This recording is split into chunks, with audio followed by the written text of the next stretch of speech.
ఈరోజు నేను కొంచెం డిఫరెంట్ అండ్ వెరైటీగా ఇలా ఆలు మసాలా పూరి అనేది చేసి చూపిస్తానండి. ఈ మసాలా పూరి అనేది మనం జర్నీస్‌లో ఈజీగా అయితే క్యారీ చేయొచ్చు. ఒక 2 డేస్ వరకు అయితే ఇది మనకి పాడవకుండా అయితే అలాగే ఉంటుందండి. నా పేరు శైలు. శైలస్ కిచెన్‌కి స్వాగతం.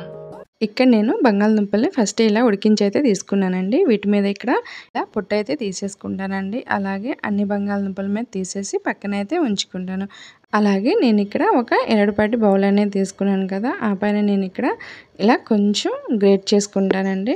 ఒకవేళ బంగాళదుంపలు బాగా ఉడికితే మనం మంచిగా మ్యాష్ చేసుకోవచ్చు. సో ఇలా మ్యాష్ చేసుకున్న తర్వాత దీంట్లోకి నేను ఇక్కడ ఒక 2 కప్పులు గోధుమ పిండి అనేది యాడ్ చేసుకుంటున్నాను. అలాగే కొంచెం సాల్ట్, అలాగే చిల్లీ ఫ్లేక్స్, అలాగే 1/2 టీ స్పూన్ జీలకర్ర పౌడర్, 1/2 టీ స్పూన్ ధనియాల పౌడరు, ఆ పైన 1/2 టీ స్పూన్ వామ్ అనేది ఇక్కడ యాడ్ చేసుకుంటాను.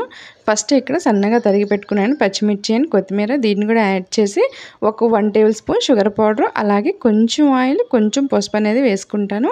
అలాగే 1 టేబుల్ స్పూన్ అల్లం వెల్లుల్లి పేస్ట్ వేసి ఇలా బాగా మిక్స్ చేసుకుంటానండి. ఫస్ట్ అయితే వాటర్ పోయొద్దు, ముందుగా ఇలా మంచిగా మిక్స్ చేసుకున్న తర్వాత ఇలా కొంచెం కొంచెంగా వాటర్ అనేది చిలకరించి కలుపుకోవాలి. ఎందుకంటే బంగాళదుంపలు ఆల్రెడీ కొంచెం వాటర్ ఉంటాయి కదా, ఆ పైన కొంచెం కొంచెం వాటర్ వేసి ఇలా మంచిగా చపాతీ పిండిలా కలుపుకొని 10 నిమిషాలు అయితే పక్కన పెట్టేద్దామండి. 10 నిమిషాల తర్వాత ఇలా మూత తీసి పైనుంచి ఇంకొంచెం ఆయిల్ అనేది ఇలా వేసి బాగా కలుపుకొని ఆ పైన ఇలా చిన్న చిన్న ఉండలు అయితే చేసుకోవాలి. మనం పూరీలు చేసుకుంటున్నాం కదా, సో చిన్న ఉండ తీసుకొని ఇలా రౌండ్గా చేసి ఆ పైన దీనికి కొంచెం ఆయిల్ రాసుకొని, నేను ఇక్కడ పొడిపిండి అనేది అద్దట్లేదండి, ఇలా కొంచెం లైట్గా ఆయిల్ రాసి ఇలా కొంచెం స్ప్రెడ్ చేసుకొని ఇలా రెడీ అయింది కదా, ఆ పైన ఇక్కడ కళాయిలో కొంచెం ఆయిల్ అనేది వేసి అది వేడైన తర్వాత దీంట్లోకి నేను ఇక్కడ చేసుకున్న పూరి అనేది వేస్తాను.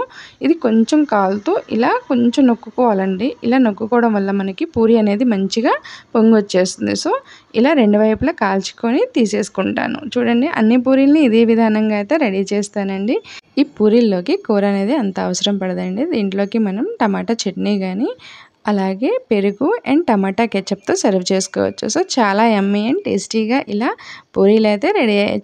ఈ పూరీల్ని పిల్లలు కూడా చాలా ఇష్టంగా అయితే తింటారండి. సో నెక్స్ట్ టైం మీరు కూడా ట్రై చేయండి. ట్రై చేసి ఎలా కుదిరాయో కామెంట్ రూపంలో తెలియచేయండి. అలాగే లైక్ చేయండి, షేర్ చేయండి, సబ్స్క్రైబ్ కూడా చేసుకోండి.